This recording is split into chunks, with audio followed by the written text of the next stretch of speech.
Opposition పార్టీతో సమస్యలు ఏమొస్తాయి, ప్రజలతో సమస్యలు ఏమొస్తాయి, ఇంకో సమస్యలు ఏమొస్తాయని చెప్పినప్పుడు మరి ఇలాంటి పెద్దలందరూ కూడా కూర్చుని మరి రాష్ట్ర మంత్రులకి సలహాలు సూచనలు ఇస్తారు.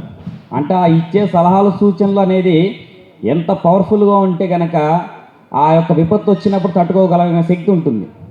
మరి అలాంటి మేధావి మరి బసవరాజ్ శ్రీనివాస్ గారు ఈ రోజున కూర్చోబెట్టి బ్రాహ్మణ జాతిని, బ్రాహ్మణ సంఘాన్ని, మన హైదరాబాద్లో ఇన్ని సంఘాలుగా 170 సంఘాలు ఉన్న సంఘాలని సంఘటన చేసుకొచ్చి మరి మేధావులను కూర్చోబెట్టినప్పుడే మనం ఐక్యం అవ్వగలం అనే ఉద్దేశంతో మరి మేధావుల్ని మరి అరవిందరావు గారిని, ఎల్వి సుబ్రహ్మణ్యం గారిని తీసుకొచ్చి మరి వారి నాయకత్వంలో, ఎందుకంటే గతంలో ఉద్యోగాలు చేసినప్పుడు వారు టైం అంతా మనకు కేటాయించలేకపోయారు.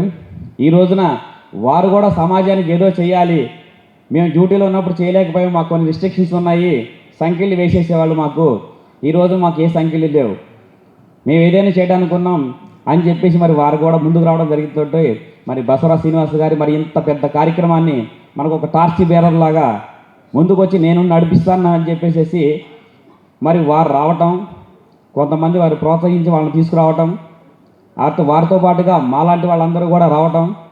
మరి ఇలాంటి వాళ్ళు వచ్చినప్పుడు చాలామందికి డౌట్ వచ్చింది, బాస్ అంటే ఏం చేస్తుంది, బాస్ ఏం చేస్తుందా, బాస్ ఇప్పటివరకు కర్త కర్మ లేదు, అన్ని సంఘాల్లాగానే ఇది కూడా బాస్ కూడా ఉపనయనాలు చేస్తుందా, భోజనాలు పెడతారా, కార్తీక వన సమారాలు చేస్తున్నారా అని చెప్పేసి చాలామందికి డౌట్లు వస్తున్నాయి ఇప్పటివరకు కూడా.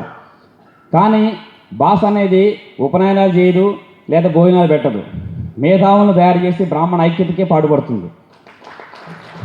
మరి అలాంటి మరి స్థాపించిన మరి బాస్ మన అందరం కూడా సహకరిస్తూ మన మేధావులందరూ మరి కూర్చొని ఒక నిర్ణయానికి వచ్చి రాష్ట్రాల్లో మరి శ్రీకాంత్ గారు చెప్పినట్టుగా మరి కొంతమంది పెద్దలు చెప్పినట్టుగా విస్తరించుకుంటూ వెళ్ళినట్లయితే కనుక ఖచ్చితంగా మనం ఈ యొక్క బ్రాహ్మణ ఐక్యతను మనం చాటుకుంటాం.